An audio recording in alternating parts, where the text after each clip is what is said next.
વડનગર ગુજરાતના મહેસાણા જિલ્લાનું નાનકડું નગર વડાપ્રધાન મોદીનું જન્મસ્થળ છે. સાથે સાથે તે આપણા સમૃદ્ધ ઐતિહાસિક અને સાંસ્કૃતિક વારસાને પ્રદર્શિત કરતું કેન્દ્ર પણ છે.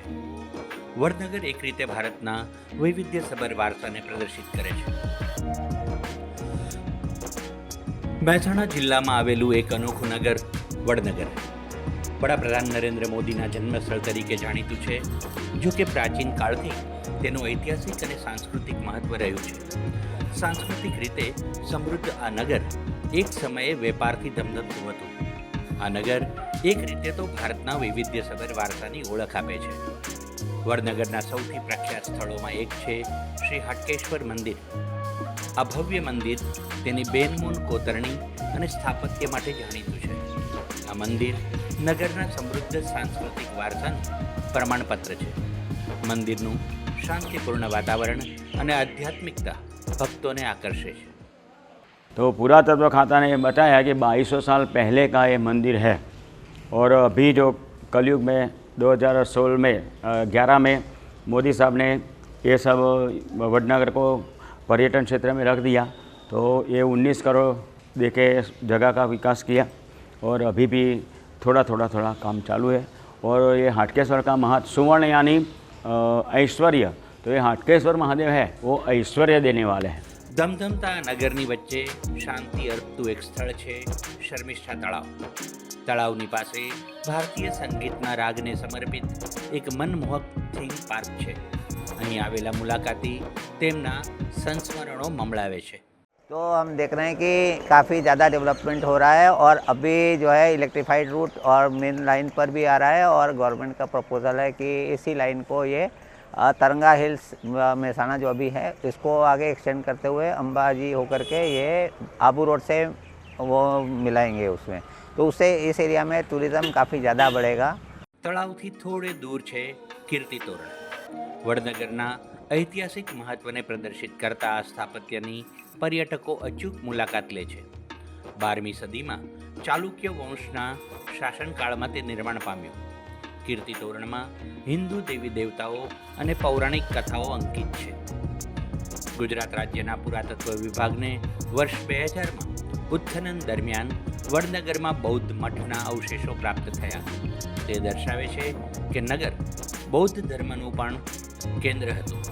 1992માં વડનગરમાં બોધિસત્વની મૂર્તિ મળી ત્યારે આ પુરાતત્વીય વારસાનો પરિચય થયો.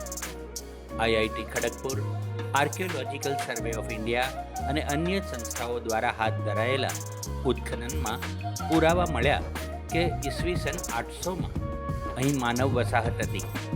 અહીં હાલ ઉત્ખનન પ્રગતિમાં છે. આઈઆઈટી ખડગપુરના પ્રોફેસર અનિદ્યા સરકાર કહે છે કે અહીં જે મ્યુઝિયમ આકાર પામશે તેમાં શહેરના 2500 વર્ષના વિવિધ 7 સાંસ્કૃતિક કાળને પ્રદર્શિત કરાશે.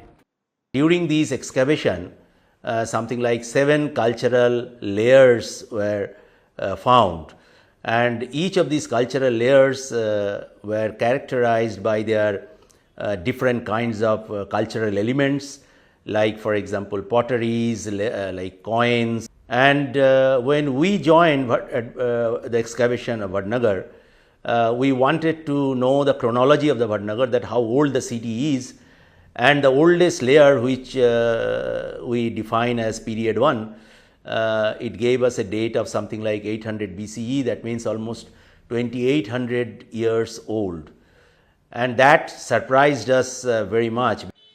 અહીં મ્યુઝિયમ, ક્લોક ટાવર અને આર્ટ ગેલેરી પણ વડનગરના પ્રગતિના પ્રતીક છે.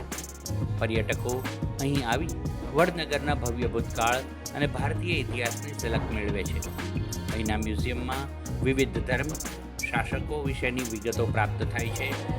વડાપ્રધાન મોદીના બાળપણ દર્શાવતો એક વિભાગ અલગથી અહીં છે. यहाँ पे ये पूरी आर्ट गैलरी में दिखाया गया है, जैसे कौन से धर्म यहाँ पे रह चुके हैं. शिव धर्म, बौद्ध, जैन, वैष्णव, ये सब धर्म यहाँ पे रह चुके हैं. सोलंकी वंश का शासन रह चुका है. जैसे बार बार आक्रमण हुए तो 7 पार्ट्स कैसे निकले हुए हैं, तो ये सब यहाँ पे दिखाया गया है. ताना और रीरी ने जो मल्हार राग गाया था उनका म्यूज़िक भी यहाँ पर है। 2 प्रोजेक्टर है जिनके बारे में यहाँ पे वडनगर की कई सारी हिस्ट्री से पता चलती है, जैसे कि मोदी जी का बचपन कैसे बीता था, ये सब यहाँ पे बताया जाए। વડનગર વડાપ્રધાનની જન્મભૂમિ તો છે જ, સાથોસાથ ભારતના સાંસ્કૃતિક વારસાને પ્રદર્શિત કરતું મહત્ત્વપૂર્ણ નગર પણ છે.